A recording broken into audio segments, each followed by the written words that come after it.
There are two very important things to every human being that help identify who that person is. Those things are culture and language.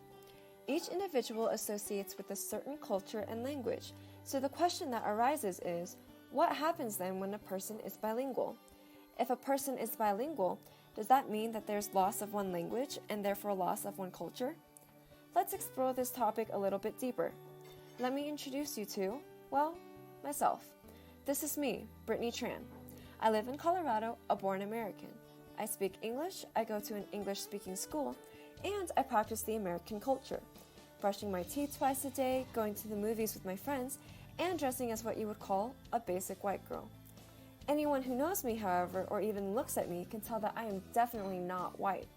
In fact, English isn't even my first language, Vietnamese is. Listening to my voice now, would you have known? I am a walking example of a bilingual person who has, quote-unquote, lost the language and culture of the Vietnamese because I surround myself with that of another. There are many aspects that most bilingual people can agree to. For example, code switching, or the mixing of two different languages to communicate a certain thought, is a very common response for most bilingual adolescents. Another thing that bilingual people face is the transferring from one language to another. Many children that grow up speaking a different language now use English more often because that is the environment that they surround themselves in.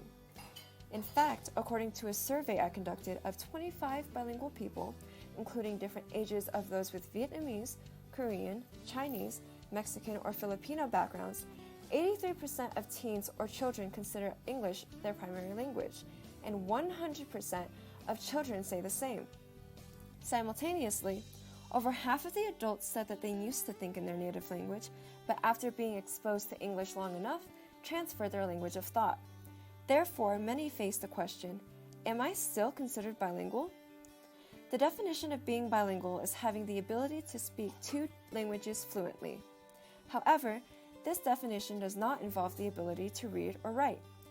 Based on the survey, only 40% of people are able to read and write in their native language without trouble. Out of those 40%, 70% of them were adults who have lived in their native country. Although 96% of participants still practice traditions of their native culture, 80% of participants associate with mostly the American culture. In American society, it is deemed as beneficial for one to be bilingual. It opens many opportunities and it is a well-valued characteristic.